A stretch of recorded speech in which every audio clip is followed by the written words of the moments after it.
Real history, genuine education, no nonsense. Welcome to the Steam and Splendor Network.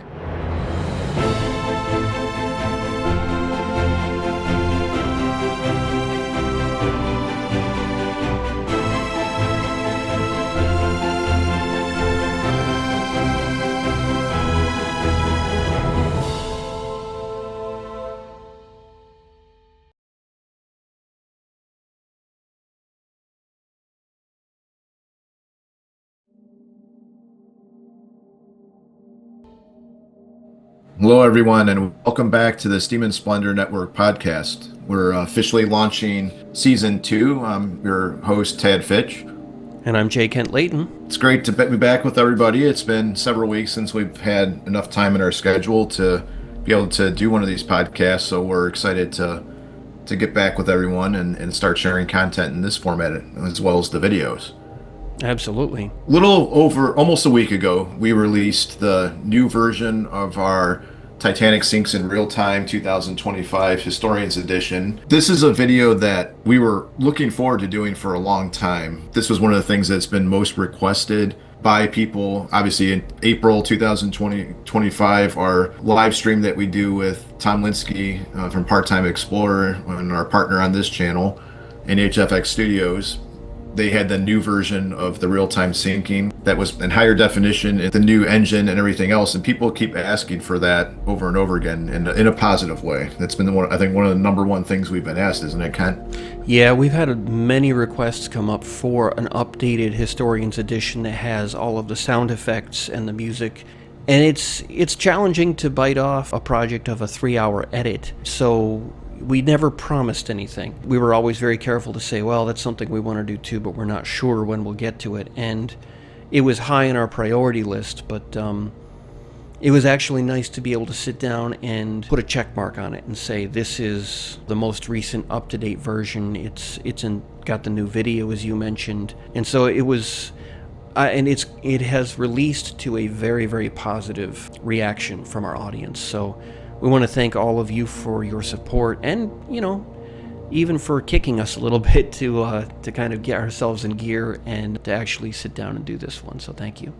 And the story about this video is interesting in a lot of ways because those of us that have followed Part-Time Explorer or our work that we did on that channel before we launched Steam and Splendor Network, we did with that team when obviously we were working together a long time now. It was all the way back in 2021, the original version of this real-time syncing. And we're going to get into that a little bit about what we learned during that process and then about the new version, how that differs and what was updated. But Ken, I don't know if you want to talk about, it's been a number of years now that have been doing the live streams with Tom and Part-Time Explorer for the April anniversary of the syncing, and that really was the launch point for how we got into this video. So I don't know if you want to talk about, you were joined in on those efforts a little bit earlier than I did, but I don't know if you want to maybe talk about the backstory a little bit about how the real-time syncing video started.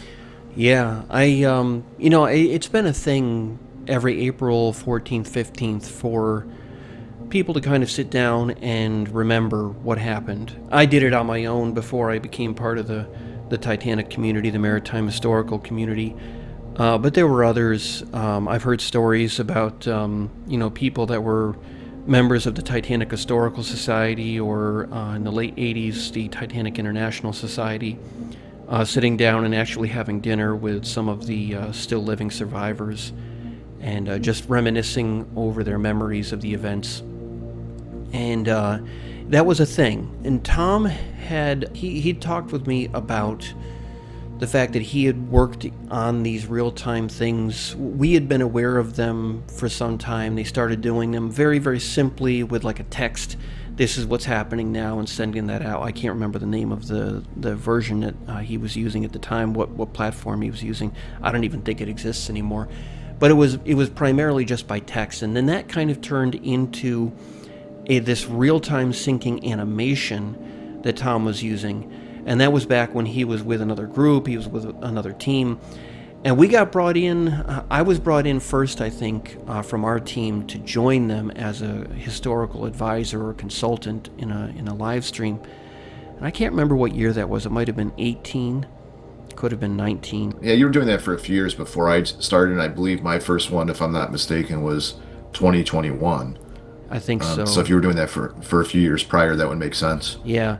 And at the time, in 21, going into 21, Tom had struck out on his own. He had formed his own company, and he just wanted to stretch his legs and do things a little bit differently. He had offered us, we had this phone conversation I'll never forget, where I asked Tom what he was going to do for the anniversary that year, and he's like, well, we could do something for the anniversary, yes. And a few days later, he called me up and he says, hey, I think I might be able to pull something off, and I want to see if that's something you want to do. And we talked about it, and it was kind of a watershed moment, because it was the first time that a documentary or an animation or a realistic depiction of the sinking was not just going to be shown in front of historians and then let them give their thoughts on it live, but actually be created to the specifications of the historians.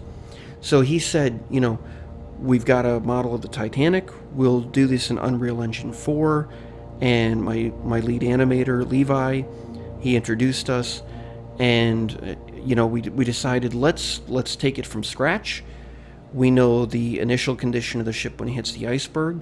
Everything that we did in that 21 animation was to the best of our understanding at that time. When the evasive action is taken, we literally drove the model ship over a trackline course of Titanic's turning capabilities. It's actual radius, not speculative, but it's based on the real technical data. It turns identical to what the actual ship would have been able to do and did. Yeah, and it became incredible as we were going through the process. I think the process taught us a lot as we were going through it, because we would have these Zoom calls that you and myself and Bill Wormstead, our co-author on A Sea of Glass, the three of us would sit down in these Zoom calls, and we'd have a shared screen, and Levi would say, what do you want me to do with the ship next? And we would tell him, it has to go down at this angle, it should list this way, it should list that way. But as we were doing this live on these calls, we could start to see how different elements really came together. What was happening on the port side and the starboard side. We didn't have to do it in our heads anymore like we'd been doing all these years. We literally had it in front of us, and we could spin around the ship at any given moment and say, oh, that's why so-and-so might have gone from point A to point B, because this is what they would have been seeing where they were, and things would click with us. And we began to see that this is a useful historical tool, not just something for fun, not just, to get some clicks on the April 14th live stream. That's a wonderful point, because I distinctly remember one account that we had kind of questioned, and it was second class passenger William Mellors. It was on the starboard side and reportedly saw something that was happening across on the port side through the bridge, and we didn't think he could have seen something on that side of the ship from where he was standing. And then we go into the model, and with the port list and where he was standing, lo and behold, he absolutely could have. It kind of taught us not to be skeptical in every case. Obviously, critically examine accounts, but that the verbal retelling, there's a lot you can learn from that. It's not just the technical data, it's both of them together. There definitely is, yeah.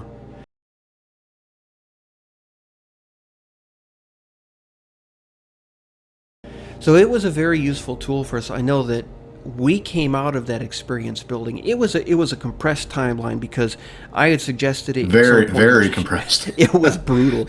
I'll never forget. This was the first project that we had worked with Levi Rourke on very closely, and I knew how he sounded in our Zoom calls when he started the project. He sounded kind of chipper and energetic, and the more he worked, the more late nights he was putting in. I'll never forget, his voice kind of would get lower and lower, and his energy to be able to respond to input would get lower and lower, because he was wearing himself out trying to get it done in time for the anniversary. It was so exciting, though, to see these things happen, and to be able to put these little things together that we had never been able to do. But then when it was done, The whole thing was exported in Unreal Engine 4, which was the standard at the time. But there's two different ways to export, to render from the program. And because it was a time crunch, the very first export to video had to be done in the quick way. Not the slow way where Unreal actually stops and thinks about the lighting conditions for every frame. It had to be done very quickly. And so even though it was beautiful, we always were like, we got to get back to this at some point. And then you're sitting there and you have a 3-hour video that has no sound. And I'll never forget, after we finished the anniversary and poor Levi got some sleep, Tom actually did an edit of it that he referred to as the Historian's Edition, where he did a complete audio mix to the video. He improved a few things with the video, swapped out a couple of camera angles here and there, and then he did this beautiful audio mix. And the first time I watched it with the audio on, I'll never forget, it was very moving experience, especially when you hear the band playing Nearer My God to Thee at the end, and knowing it was the correct version of Nearer My God to Thee that we had told Tom it has to be Propire Dio by Arthur Sullivan, because that's the one that the evidence indicates it was. And, all the movies had gotten it wrong over the years, and, a different version would play in each movie, and it's like, which one is which? And nobody'd actually gotten the right version. So he put that out, but it was Unreal Engine 4, and there were things over the years that were clearly not right. I remember one of the things that bugged us immediately, but we couldn't fix right off the mark, was the masthead, the foremast light. Yeah, I'm glad you brought that up, because that's the example of the compressed timeline that we were under. And Levi, I can't say enough positive about the work that he put into this, and it simply wouldn't be possible without what he did. But it wasn't that he wasn't aware of it, or any of the individuals like Tom or us or anybody or Bill. We all knew that was something that was supposed to be there, but there ran into a certain point where, with that compressed timeline, that you couldn't get every single possible detail into the video and still get it out in time for the anniversary. So most people understood that. There, every once in a while you get a comment where somebody's like, well, this isn't right, or that's not right, and it's like, that doesn't mean that the individuals involved in the production of it didn't realize that. Sometimes it's the limitations, and like even in Unreal, there's limitations about what you can do with the lighting in certain situations, or the water surfaces, and obviously that's a constantly evolving, changing thing, which we're going to get into a little bit later, what that looked like in the new version of Unreal Engine. But yeah, it's not that we would ever claim it's perfect, but the details and the historical information and what was done with this, I think wasn't necessarily a direct precedent for that, even though other people have done real-time syncings, and some of them are very admirable attempts. But like you said, that historian's eye that was put into this, and with every single thing along the way, and trying to correlate that with eyewitnesses, that was something that I think really made it stand out to me. Yeah. As we worked on it. And to be part of the experience of actually building it, to be able to say to the animator, you got to move it a little bit this way, you got to, and there were specific lifeboats. We used our lifeboat lowering sequence, and there were specific boats. We knew that when they were at a certain spot, I think it was collapsible D, I believe it was. You might correct me if I'm wrong. But I remember it had to hit the water, and there were people in that lifeboat that said that the water was going in through portholes or windows at a specific point when they were alongside the ship still. And so we knew we had it right when the boat hits the water, and the water's in the right spot, and they could look over the edge of their digital lifeboat and see exactly what they'd seen back in 1912, and kind of just made the hair on the back of our neck stand up like, wow, I'm not sure anybody's actually seen this, since 1912. It was a fantastic effort. Great examples of things like that. I mean, you think about individuals that were in boat 15 that talk about when they rowed out a certain distance that the propellers were halfway out of the water, and you could see that play out in engine in real time, and be able to adjust things so that it looked exactly like what they said they saw. Exactly. And it's like, you begin to do that enough, and you start to feel like we're getting close. You said before, it's not perfect, but we're getting close to hitting every note correctly in this kind of symphony. It's like, oh, this is getting really interesting. But when we were done, we were all fried. Tom did put together the Historian's Edition in a relatively short time. I think it came out before the end of 21. But it was still Unreal Engine 4, and it was like, we got busy with Lusitania, life happened, and it was like, it was always on the list. We've got to get back and do a new animation. We've got Unreal Engine 5 came out, and frankly, the lighting system in Unreal Engine 5 is much better than in 4. And we knew that we had the capability of taking that old animation out of 4 and putting it into 5. Unfortunately, it was a lot more difficult than our technical gurus had anticipated when they started it, because they quickly found things breaking as soon as they moved it into 5. And we finally got it into 5, and we were able to fix some of these little things that had just bugged us for coming up on 4 years. The masthead light, a few other little things. And then we were able to export it the slow way, because we had enough time, where Unreal actually sits there and thinks about the lighting on every single frame that it exports. The result was stunning. When Tom unveiled the revised video to us in early 25, before the actual anniversary, and we got our first look at what was being put together, I remember, this is like a leapfrog over what the 21 animation looked like. This is a whole new ball of wax. It's still the 21 animation. The ship does exactly the same thing. The lifeboats still do exactly the same thing. But it's just pulled into Unreal Engine 5, and with a few fixes added where there were problems before. And that lighting in particular, it's just much more realistic. And obviously, we're all our own worst critics in a lot of ways. So there's things that we look at and we're like, okay, that's not 100% what we thought in 2021. We've learned since then it's a little different on certain little details. But the lighting, and I think the prime example is that we're in the 21 version, when the portholes or windows or lights went underwater, they just kind of disappeared. In this version, you can actually see the light still on under the water with some of that greenish glow, which I don't think was technically possible in the old version.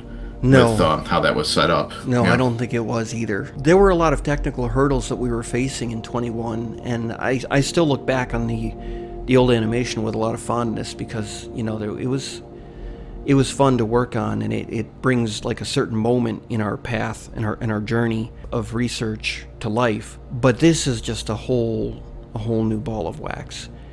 And what's interesting about accuracy is the minute that you think to yourself, or worse yet, claim to the public, that you are a Titanic expert and you know everything about the subject, you are bound to be humbled when a new fact emerges that forces you to reconsider.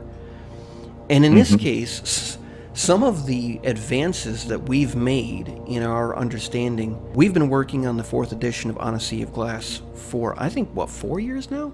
Close to it, if not, 3 to 4 easily. It's going to be a pretty much a whole new book when it's done. It'll read the same, but the depth of research that we've had to do in order to sort out some of these little things, some of which we identified as needing attention because of what we saw when we were making the 21 animation. It's like this cycle where you get to a certain point, you do a little bit more work, but that work leads you to go back and reconsider some of the things that you've already looked at, and you say, oh wait, 90% of that, 95%, 98% of that was good, but we have to tweak this, we have to tweak that. And the animation was like a kick for us to really get in gear with On a Sea of Glass.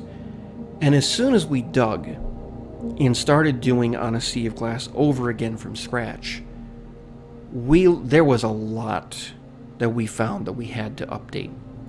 New research had been coming to light ever since the 3rd edition went to press in 2015.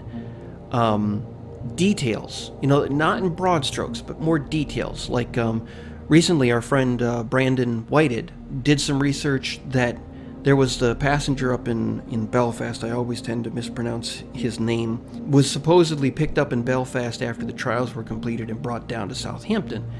Vanderhoof? Yes, Vanderhoof. Just recently, Brandon was able to turn up proof positive that he was not picked up in Belfast, that he only joined in Southampton on April 10th. And So that's another thing, that while you're doing other things in On a Sea of Glass, you have to go back and you have to say, we've got to revise that, because that's solid research. We've got to include that. We've got to make sure we mention that Brandon is the one that discovered it in the end note, So all these little details pile up over time, and it leads to an improved understanding. And some of that we were able to actually fold into this revised 2025 animation video. I can think of an example of that would be okay for us to talk about without spoiling anything. We're always working on different projects on the side that aren't necessarily related to On a Sea of Glass or our channel. But in the video, looking at the length of time, we knew pretty much narrowed down to within a minute or so when the steam started venting after the ship came to a stop. That emergency release with the steam pressure building up in the lines. We have subsequently, based on some other work we've done with survivors and where they were, the lifeboats, timings, all of that, wireless messages, a whole range of things, been able to narrow down more accurately when it stopped. And it's a lot longer than most people realize. So that's a little detail that we've changed slightly, or have learned more about since 2021. Lifeboat number 2, we kind of talk about that in what I think one of our other live streams or podcasts, but how we think that needed to be moved up a little bit time-wise because it didn't have enough time to physically get in the water around the stern to the starboard side, as we know happened, as quickly as it would have. So there's always things we're learning that require revision. So anybody that says that they know everything, they're full of it. I could say that. Yeah. And that would include us if we ever made that claim. Yeah, let's hope we never get to the point where our ego allows us to say such a thing, because I think that's the moment when you've kind of outlived your usefulness as a researcher and historian. The moment you say you know it all, you're closed to finding new information, and you have to have the humility to be able to backtrack and say, well, that's what we thought then, but we've learned since then. Because it's a journey, it's a process.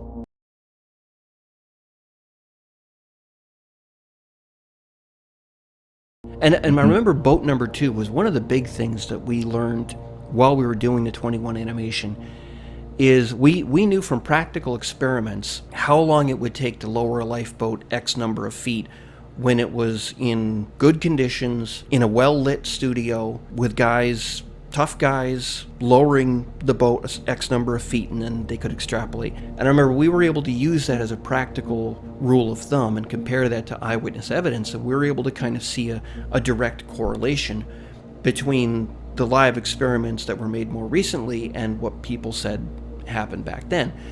And what's interesting is when it came to boat number 2, I remember Levi was animating the motion of boat number 2, because we don't just dump a boat in the water and then just have it row off into nothingness. We actually work to put the lifeboats in the proper spots for when the ship took its final plunge.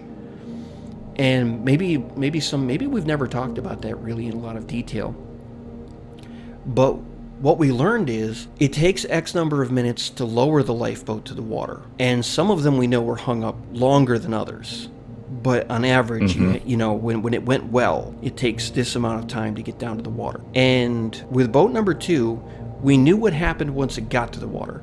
We knew that it rode a little bit out from the side of the ship. We know that Boxhall had taken a head count, gotten himself organized. We knew he'd been sitting there for a couple of minutes, heard the order from, I believe it was Captain Smith on the deck, to row around to the starboard gangway.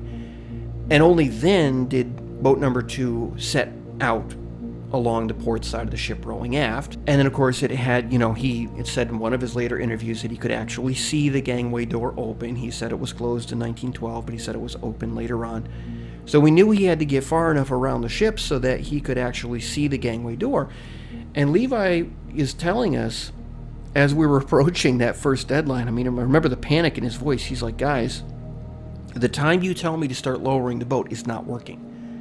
Because in order for all this to happen, it would have had to have been a motorboat to get all the way down along the port side, around the stern, and get out to see this gangway.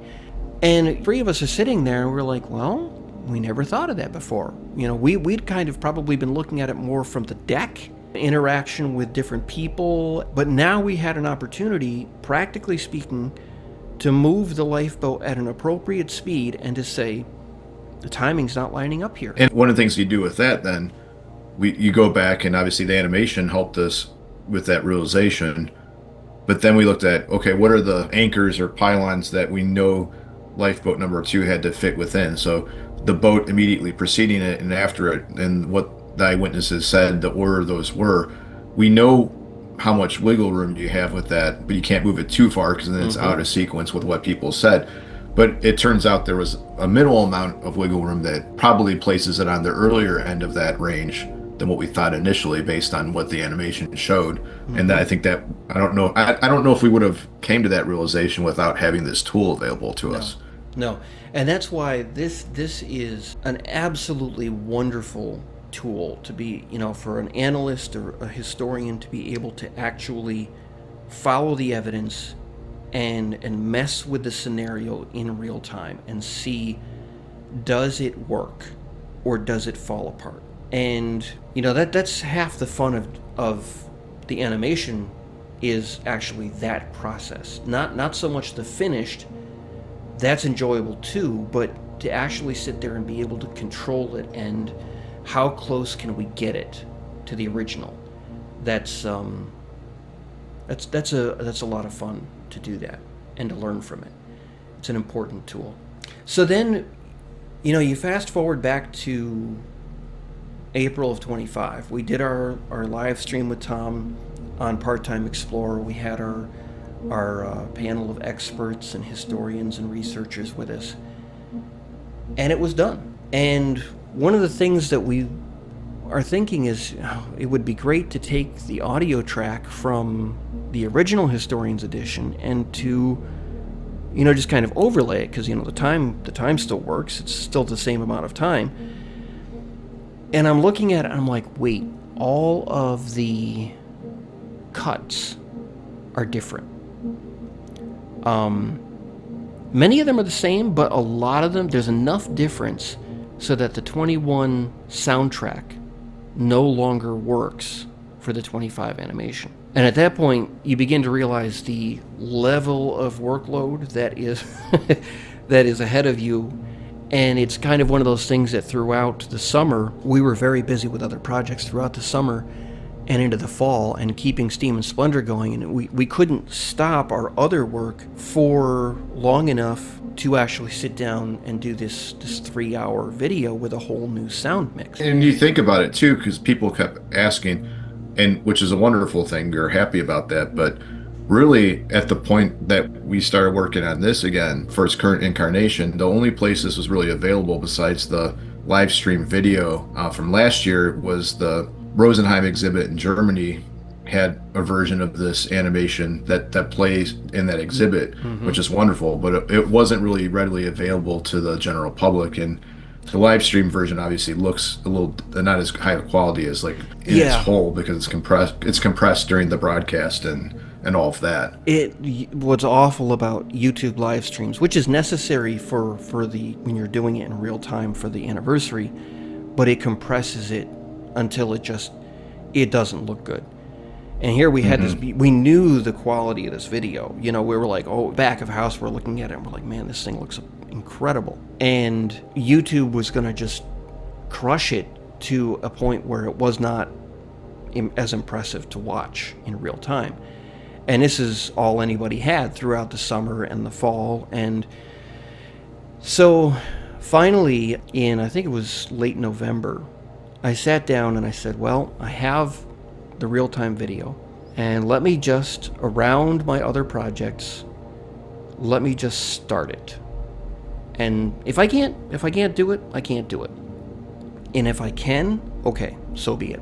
And what was interesting is I kind of got energized by working on those first few minutes. Found one of my big things is film scores, and I found this backing ambient track, this musical track that just you don't know where it starts, you don't know where it stops. And I did the first 10 minutes, actually 15 minutes of the video, and it was my take on it. I was like, well, I think this is kind of cool, but let me ask somebody. So my wife comes in, and I said, hey, can you give me 15 minutes? Ever patient, wonderful Tess. She humors me with all of this time we spend on this, and she actually really enjoys being a part of it. But she says, yeah, put it on. So I put it on our stereo system, our home theater, And it starts out, and she sits there, and suddenly her eyes are like wide, and she's kind of leaning forward in her seat. And she's seen this video, she's seen the other work we do, and now suddenly I've got her riveted. And we go through the collision, the sound effects for the collision, and then after the engine stopped for the last time, I deliberately backed the ambient track way off. Because one of the big things that we've learned over the years is it wasn't so much the collision in all cases, it was the stopping of the engines that made the biggest impression on passengers and crew. It was this rhythmic, rumbling sound that they'd been used to for 4 days at sea, and now suddenly it just stops in the middle of the night, and they're like, what is that? And so I deliberately backed not just the sound effects of the engines off accurately, but also I took the ambient track back, and all you hear is just a little bit of water sound and like air movement. And she's sitting there and she's listening to it and watching it, and she said, that was terrifying. And so I looked at her and I smiled, and I'm like, are you for real? You really? And she goes, that was terrifying. She goes, my heart is pounding right now, having watched that and heard that. Yeah, that's something we read about in accounts all the time, but to actually experience that in some form is really a different thing. Exactly. And as soon as those engines stop, because the video runs for about 10 or 11 minutes before the impact, and as soon as they stop, you've gotten so used to that reciprocating engine sound that's in there at just about the right RPM that the engines were playing that night. Very bassy, when it stops, it's like, whoa, where did it go? And in backing off the ambient soundtrack and everything, it really just highlighted sudden silence. So I knew I was okay, I'm on the right track here, but can I do the next, I'm 15 minutes in, can I do the rest of it in a reasonable time? And there were points where in the video layering I was working with 10, 20, I think the peak that I hit was just under 40 different layers of sound that I was working on. Whether it's people shouting, crowd noise, lifeboat swinging out, canvas covers being taken off the lifeboats, orders being shouted, steam venting off. And then, of course, as you get closer to the end, one of the things the survivors talk about in great detail was the sound of the final plunge. You've got 1,500 people on the ship still, screaming, shouting, crying, and then you have the sounds that the ship was making, and they were very specific about those sounds. In fact, if you read some of the testimony, you hear like references to 4 explosions, specifically 4 explosions, or sounded like glass shattering, or you know what metal sounds like when it groans, and so texturing all of that in. There were times when I would kind of, the screaming and everything would be coming through the headphones I was working on, and I would just kind of start to feel unwell. Almost a traumatic experience, because, it's kind of like what... And so I'd have to take a break, and I'd have to take the headphones off, go in the other room for a few minutes, and then I could come back and I could resume.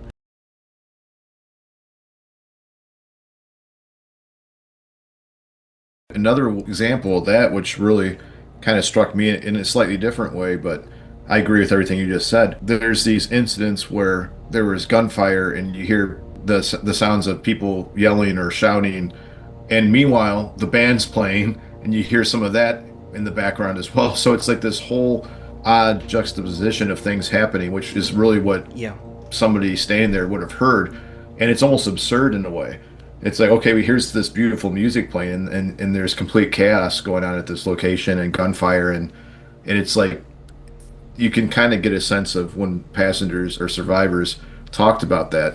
It's just a very odd series of events playing out at the same time. Yeah, the juxtaposition of it's like a circus run amok. You have the building panic out on the decks, husbands and wives being separated, parents separated from fathers, people crying, the steam venting overhead, and then you have this beautiful music playing, drifting out from the entrance. It's like, wow. And you can see why it made such an impression on survivors, why they would talk about how weird it was that the band was playing. They could hear some of them could remember specific songs, and later, and that's an interesting point too, is this was the first time that we had specific recordings of Titanic-related music that we had the rights to, because during 2025, another thing that we'd kind of been waiting for in doing this experience, this audio experience, was we needed to have enough recordings of the music in order to make it strike home. And throughout 2025, the White Star Line Quintet has been working with HFX Studios to do multiple recording sessions, and some of them were even recorded on the surviving piano from Titanic's sister ship, Olympic. And I was talking with the leader and the founder of the White Star Line Quintet, Patrick Cornelius Vita, and he would come to me before every recording session. He goes, "Okay, what's on our set list? What are we going to be doing?" And I would tell him, "Well, Alexander's Ragtime Band was played twice," and he would put it down. "Okay, we've got that on our list. In the Shadows was played. Okay, that's on our list. We'll try and find the sheet music for it." And then there was a number of songs that we've recorded with them that were really interesting, because those songs were actually found in a valise that was owned by Wallace Hartley. Now, it gets into a difficult historical conundrum about this specific valise, because some people say, and it was said at auction, when it went to auction, that it was actually recovered on his body. It had the sheet music in it, and it had his violin in it, and it was recovered on the body and sent back home to his fiancée.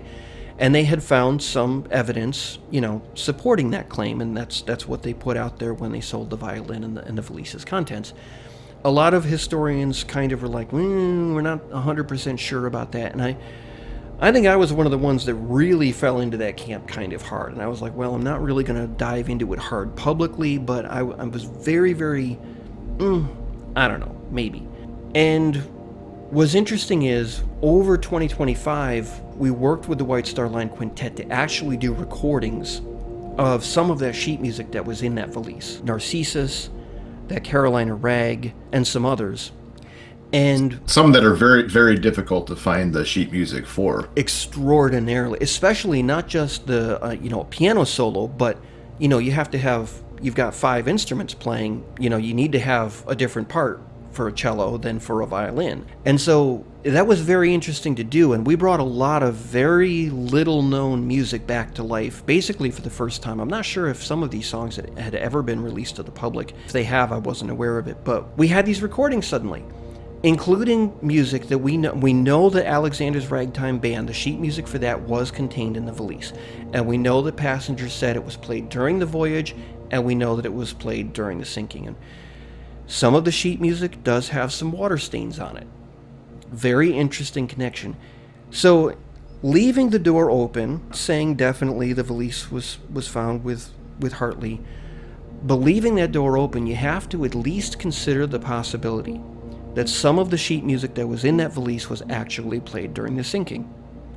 Right or wrong, we don't know, but you have to consider the possibility. And so suddenly we had the recordings of this rare sheet music, rare pieces, and now we could mix them in along with the ones that we definitely knew were played. And we were able to, from the moment we know the band started at around 12:15ish until the final strains of Nearer My God to Thee were played, we were able to do one coherent set of the same musicians performing, and we were able to include 23 different pieces of music. The great thing about that, like you had mentioned, there's a lot of these songs that we know 100% for sure were played because survivors specifically reference them, multiple survivors reference them.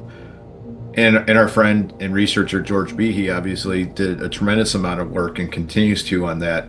And then we've done some work related to it as well that builds off of what he did. So, and then there you have the valise, which whether that was music that was ever aboard Titanic, there's certainly pretty definitive proof that it was owned by Hartley. The whole controversy is about whether it was recovered from his body or not. But either way, it's music that Hartley identified and certainly was familiar with and would have played. Yes. Yeah. So we can recreate a pretty substantial amount of the music that was played that night. Never can say 100% every song, but those recordings, it's a very good representation, and the vast majority of them you can either say were definitely played, or very plausibly could have been played because they were in the songbook or were popular at the time and they would have been familiar with. So I don't think anybody's ever recreated this amount of the music that passengers and crew members would have heard aboard the ship.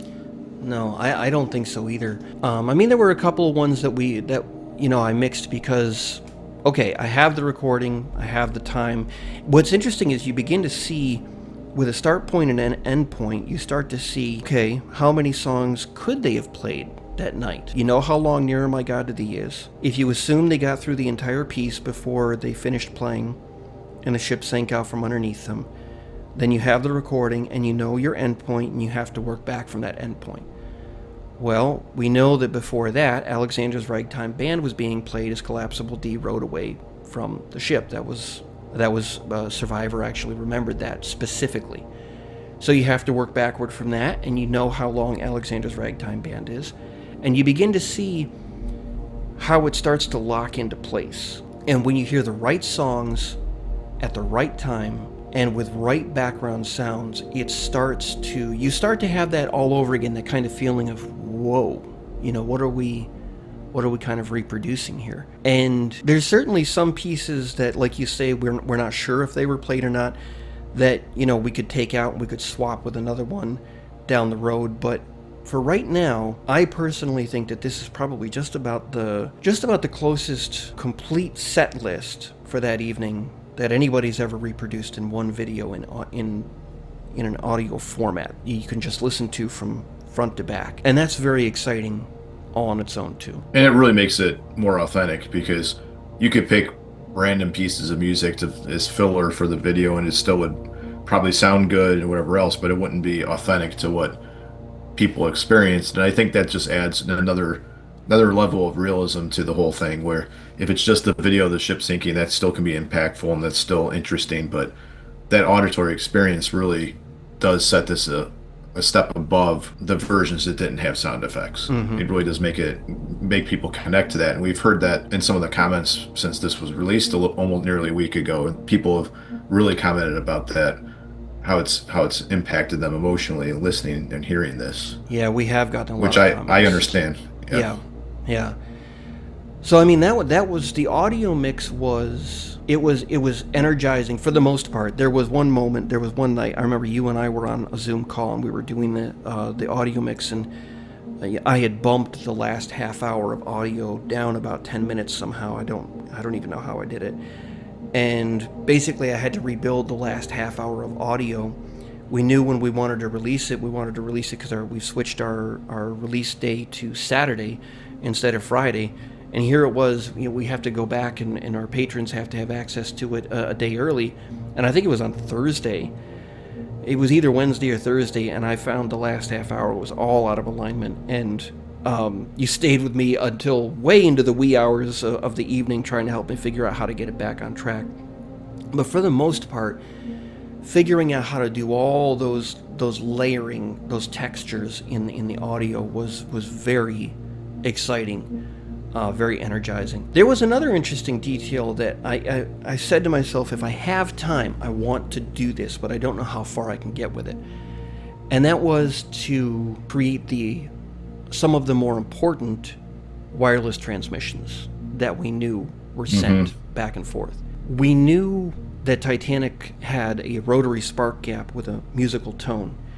And we knew about the frequency of that tone. And we knew the timing of the messages, because the beautiful thing about the Marconi logs that were all read into evidence, and some of the actual original logs you can still find online, is the timing of the wireless transmissions to and from Titanic that night were all recorded in shore time. We know the time difference between New York clocks and Titanic clocks at 2 hours and 2 minutes on that night. And so as soon as you get that correlation, you can say, okay, this message was recorded at such and such time, New York time. Add 2 hours and 2 minutes, this is the time it would have been sent from Titanic. And suddenly, over the years, there have been a lot of interesting things that we've found, correlations that will pop up. We know that there was an exchange while Phillips was on the boat deck, rather late in the sinking, that Harold Bride actually talked about after the fact. I established contact with this ship. I sent this message. We had the New York Times of it.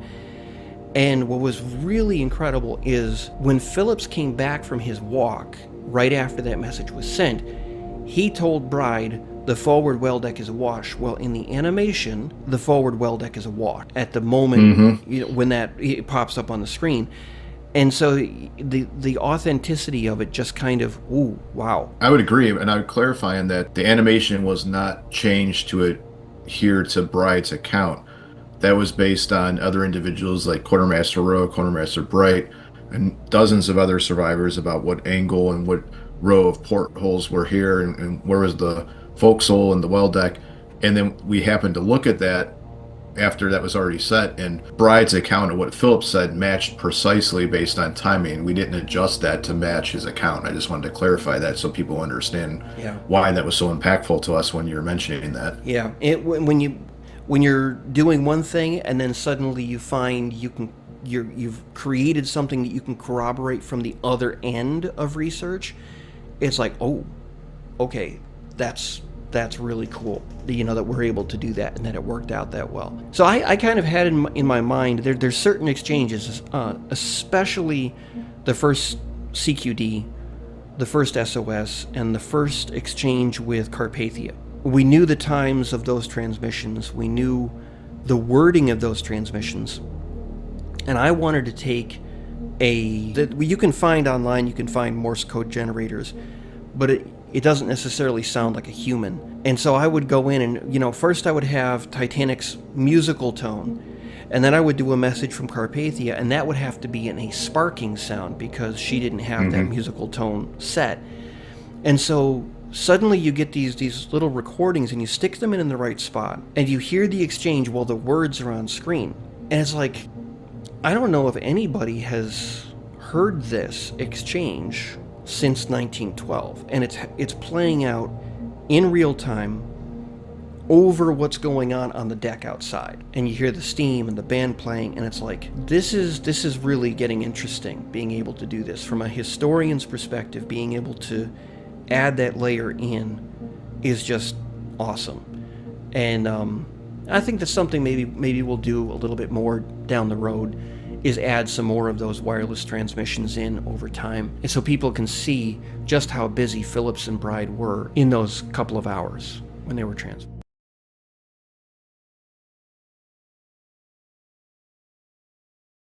And I think what's one of the things that people have asked is like, what's next as far as animations and we don't talk a lot about future plans for a number of reasons, but just so people have an idea, we don't think that every single detail in here is 100% down to the minute level, accurate in every aspect you can possibly get. It would be a constantly evolving thing as we learn new things. Obviously, we did the 2021 under extreme time crunches we already talked about, but for people there are some commenters that offer valuable feedback about things, and then there's some people that try to play gotcha about certain things. And it's interesting when we released this 2025, like obviously there's some tweaks we did make, but it wasn't a whole-scale rebuild and redo of the events in sequence. So we caution people on that, and there's still a few individuals that we have to question their motive because we put that out there publicly that this is the same in those aspects as it was in 2021 and that we're harping on that.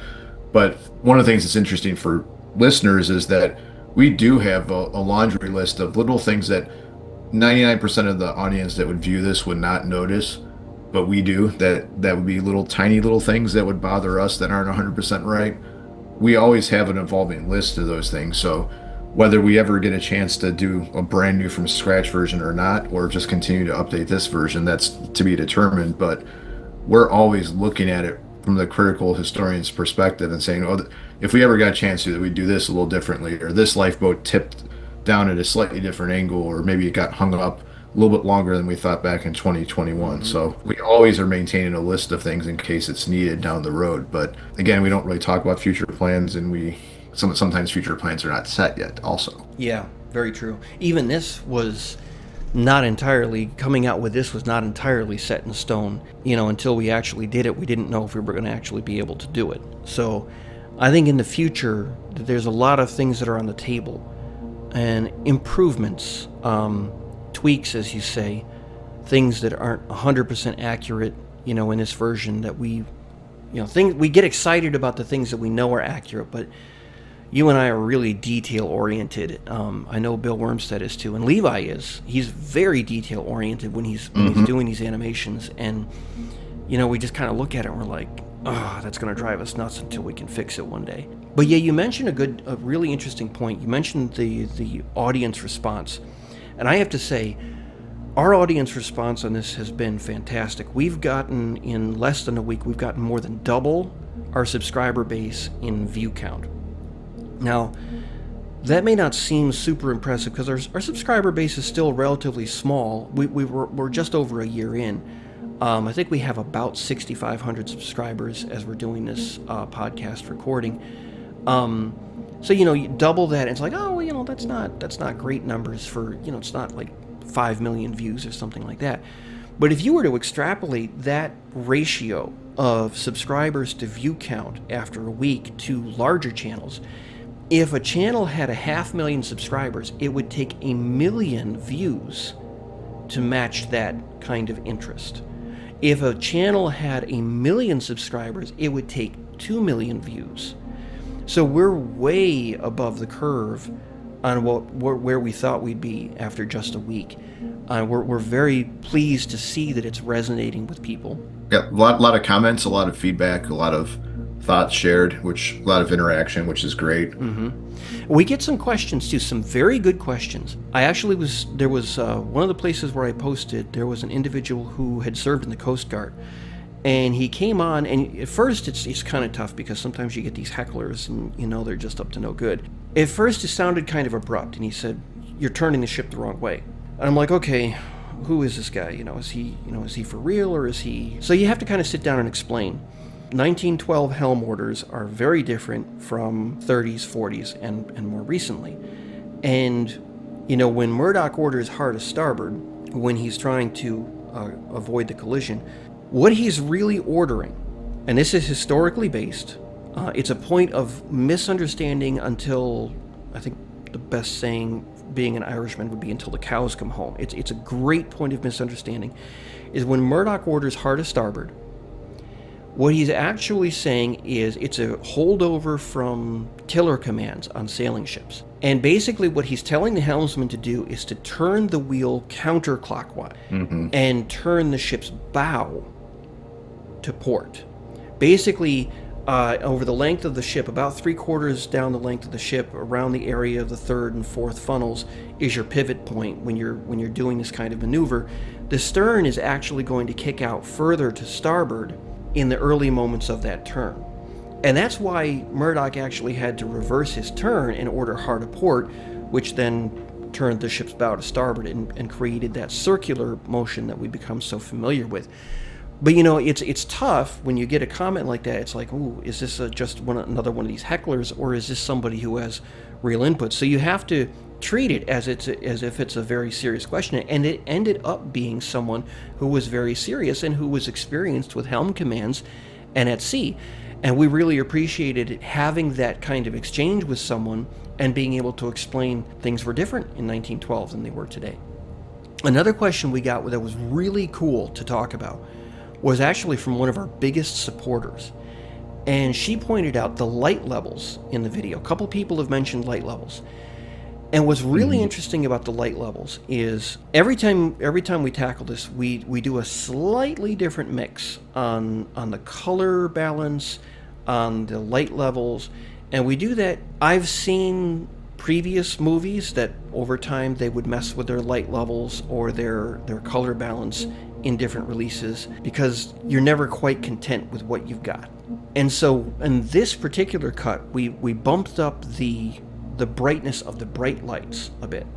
And we got feedback from a viewer, a really awesome supporter of our channel, who said, the brightness actually hurts my eyes a little bit. I think it would be better if it was a little bit dimmer. And we had other people who just said, oh, the whole video's blown out, it's too bright. Well, when we have it darker, the comments cut the other way. We have people who come in and say, it's too dark, I can't see anything.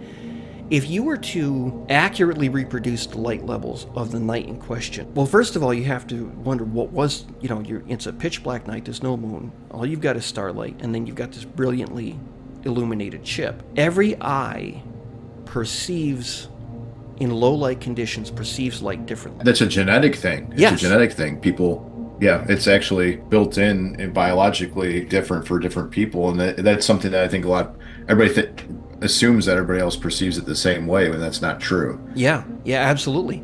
And that's one of the things that I know Don Lynch points out a lot in these online forums when people talk about, well, it would be great to see it with accurate light levels. And he's like, you can't match it because everybody's experience is slightly different. The other thing you have to consider is that when we make these videos, we know that they're going to be shown on phone screens from different phone manufacturers, tablet screens from different tablet manufacturers, televisions from different manufacturers, and monitors from different manufacturers. And no two monitors, TVs, or phones or tablets will reproduce the video exactly the same. And of course, one of the first things people do when a TV comes out of the box is they go into the brightness and contrast settings and they adjust it to their personal preference. So we know that we're never going to hit it right on the nose. The other thing is, if you went for accuracy and light level, you wouldn't really be able to see much because it was a dark night. So we have to kind of follow in the footsteps of those who've gone before us, cinematographers who said, well, we've got to light this thing. People have to be able to sit in a theater or watch this on their TV and actually see what's going on. But we also are painfully aware of the fact that lighting on Titanic was not like on a modern cruise ship. A lot of these bulbs were much dimmer, 40-watt bulb maybe, or less for some of them. And so it's like we're constantly working on that balance. And I think moving forward, we talk about future plans. If we ever do this again, big if, because we don't know, I think light levels and color balance is going to be one of the things out of the gate that we work on making interesting and catchy.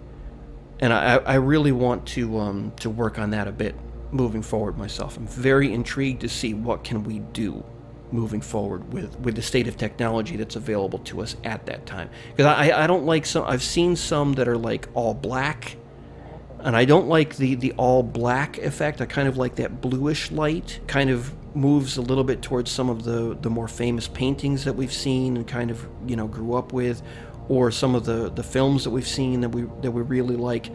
I do like that bluish hue, but I don't like the color blown out either.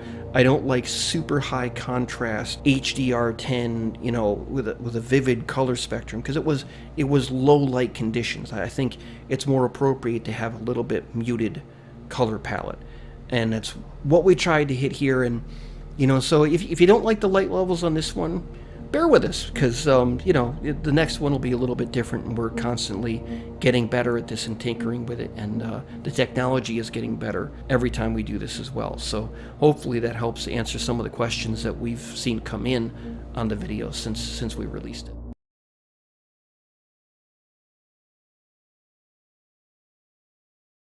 And I've seen, not so much on this current version, but there's been discussion about how many lights are on in the cabins and public rooms and this and that.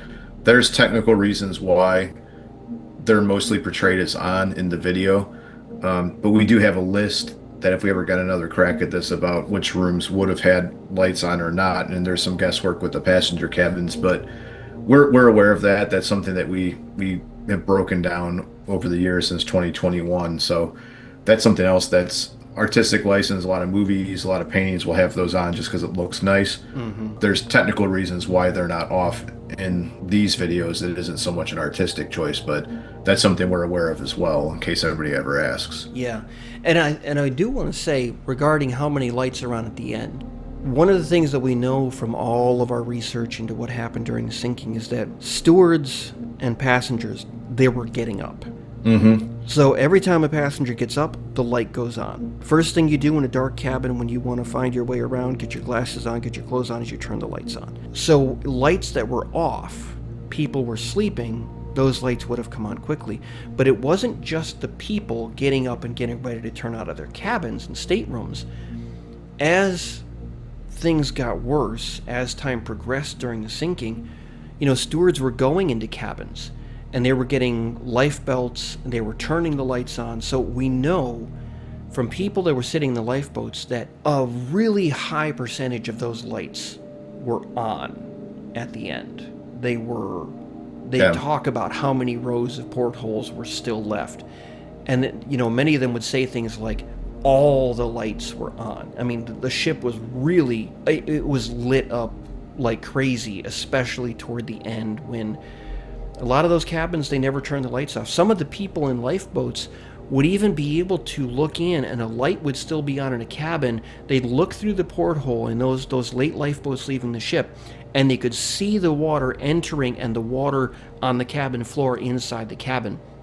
Now, technically, we can't do that yet, but you get some idea of just how many lights on and how important it is to have those lights on in the animation at the end. And going from a dark ship to a light ship, lights coming on throughout, that's something that, as you said, I'd love to explore that moving forward, but we'll see what time we have, what we can do. And I think one of the things to kind of wrap up our discussion, like we talked about this a little bit earlier, but just from a historian's perspective, I really want to emphasize that these recreations are not done just for entertainment purposes. Like, obviously, you want people to be engaged and to stick around long enough to watch them because then they're learning the history and they learn about the event. But I want to emphasize how important and how much potential there is in digital recreations, not just of sinkings, but of disasters in general, and how you can really learn so much about the actual history by plugging in what eyewitnesses said and the technical aspects, the physical layout, whether it's a building, a ship, whatever happened. You can really utilize these types of recreations to learn about the historic events and see it from a different perspective. So it's not fun and games. It's not just for entertainment on a YouTube channel. These type of things you can really use as a serious academic tool to teach people and engage them in the history, and also for historians to use to study the events and disaster and how things played out. And we've seen a number of examples of that, of what you can glean from it. Some we can talk about publicly, some we can't. And I think we're just scratching the surface from a technological standpoint about how those tools can be utilized in the future. And I'm not even talking about AI. I'm talking about actual recreations that historians are doing. Yeah, absolutely. I know on Tom's channel, Part-Time Explorer, I think it was last year, might have been early 25, might have been late 24, he put out a video on a train disaster, the Broker. And what was interesting is they could set the stage. They knew where the train cars ended up. They knew the distance, for the signals that were missed and how long it should have taken for it to stop. And they were actually, during their setup, they were able to bring the historians for that subject in and show them, we've got to get from point A on the tracks here to point B. This is where the car ended up. And they learned so many things about that disaster just by trying to recreate it and go from point A to point B, that they ended up accidentally clearing responsibility. I believe it was for the train conductor. They were able to actually verify that he had not been responsible for the entire disaster, even though he had kind of taken that blame. So as you say, you get a new perspective when you're working with these in real time and learning how the pieces came together. How did you get from point A to point B? And in some cases, it completely turns your thinking on its ear. And we've had that happen with this animation. And when the time comes and we've finished all of our revisions, it's going to be really nice to be able to put all of what we found over the past 4 years back into book format, and then to build future animations off of everything that we found that will be in book format. It's going to be a beautiful cycle to see how far can we take this and push the history down the road and keep it as accurate and real as possible. Very good point. And we saw that play out extensively with Lusitania when we were working on, we're still working on, obviously, with the museum experience with HFX Studios, but Lusitania and Illustrated History Volume 1 and Volume 2, and those were vital tools for understanding the sinking in a way that really hadn't been studied in that level of detail since 1915. I mean, you're able to, I remember some of the things that we showed, we realized, what's happening on the port side happens later. because the water's on the starboard side earlier on the boat deck. And so that would affect, with that strong list that the Lusitania was carrying at the end, that affects, oh, okay. So what we had in our mind's eye, we had to go back and mentally revise our thinking. So yeah, we have a lot of neat stuff in the months ahead with Titanic, with Lusitania, all these different subjects that we research. And we're going to be able to take these finds and share them with the world. And we started that process with this animation, this audio-visual experience, real time, and of course with the 2-volume Lusitania book set that we put out. We've started it, but we have so much more to give.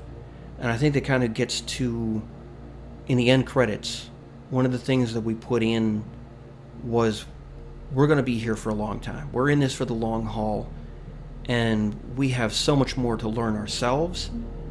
And as we learn it, we're going to be making available to everyone that we can. Mm-hmm. And that's one of those things, like we just tell people to stay tuned. It's not to string people along to get back an audience. We're talking about even from our research articles, our books, information that we're trying to get out to the public in as wide, in as many formats as possible. That's what it's all about. And we're really trying to combat bad information online, not just online, but from copy and paste, right click research off Wikipedia, and nobody digging below the surface. So we want to promote AI. That's a whole other topic we need to get into at some point.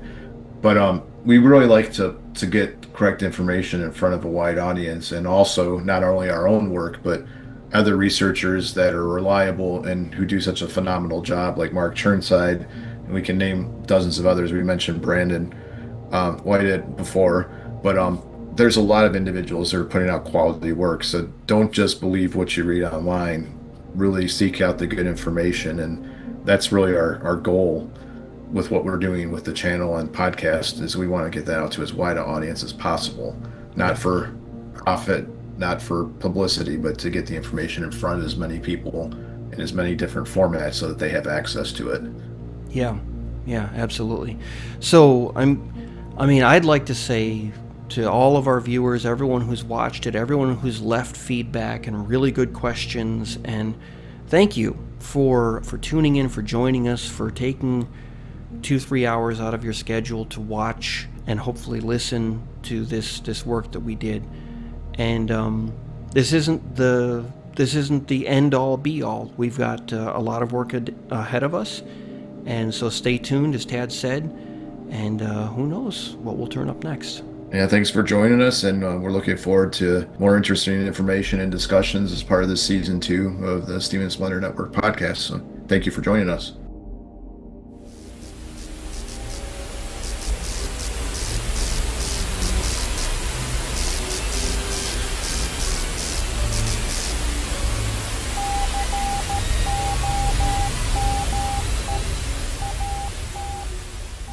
A special thank you to our supporters on Patreon, including Nikki Chan 92, Dean McIntosh, Ethan Fleming, Norman Roan, Lucas Sadlowski, Charlotte Zurich, Martin Cahill, Sam Forker, Maximilian Metcalf, Bluebird Nut, Jason Stray, Leslie Sheldon, Roadway Wiz, Rachel Warner Sanchez, Snow Monkey, and Bill Wormstead.